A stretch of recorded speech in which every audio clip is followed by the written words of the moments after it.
তাহলে দেখো এখানে আমাদের 4 অঙ্কের সংখ্যার সাথে 4 অঙ্কের সংখ্যা যোগ করা হয়েছে 6520 এর সাথে 1001। তাহলে 1001টা কিন্তু আমরা ভেঙে খুব সহজেই 1000 যোগ 1 করে নিতে পারি। 6520 গুণন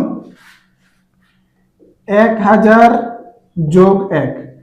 1000 যোগ 1 করলেই কিন্তু আমাদের 1001 মান আসতেছে।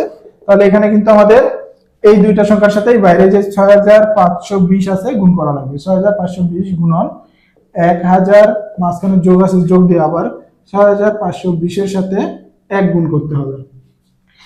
তাহলে প্রথমে 6520 এর সাথে 1000 গুণ করব। দেখো এখানে 6520।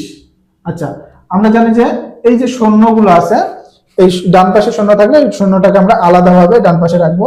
1000 এর মধ্যে 1 আছে আর 3টা শূন্য আছে, 3টা শূন্যকে আমরা ডান পাশে রাখলাম। 3টা শূন্যকে ডান পাশে রেখে শুধু 1 থাকে আমাদের 1 এর সাথে। আর এইখানে 6520 এর মধ্যে শূন্যকে ডান পাশে রেখে শুধু 652 থাকে, আমরা 652 লিখলাম। এই গুণটা করে পরে গুণফলের সাথে এই 1 এর সাথে আমরা এই মানটা গুণ করব, করে শুধু গুণফলের সাথে এই যে পরে যতগুলো শূন্য থাকে দিয়ে দিলেই আমাদের মানটা চলে আসবে। তাহলে 2 1 কে 2, এখানে মানের কোনো পরিবর্তন হবে না। 1 দিয়ে গুণ করলে 6 কে 6, 652।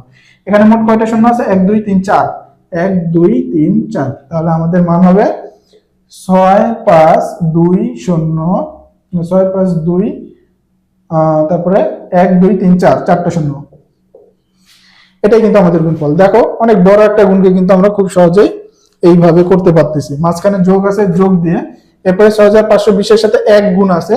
1 গুণ থাকলে আমরা জানি যে আমাদের মান যা থাকে তাই হবে, কারণ 1 গুণ দিলে কোনো পরিবর্তন হয় না। এখন এই দুইটা মান যোগ করলে কিন্তু আমাদের গুণফল এখান থেকে চলে আসবে। তাহলে প্রথমে আছে 6520 0 0 0 0, এখানে আছে 0 2 5 6। তাহলে দেখো 0 0 0 হবে, 2 0 2 হবে, 5 0 5 হবে, 6 0 6 হবে, 2 5 6। তাহলে এখানে আমাদের যোগফলটা কত আসতেছে? 6 5 2 6 5 2 0।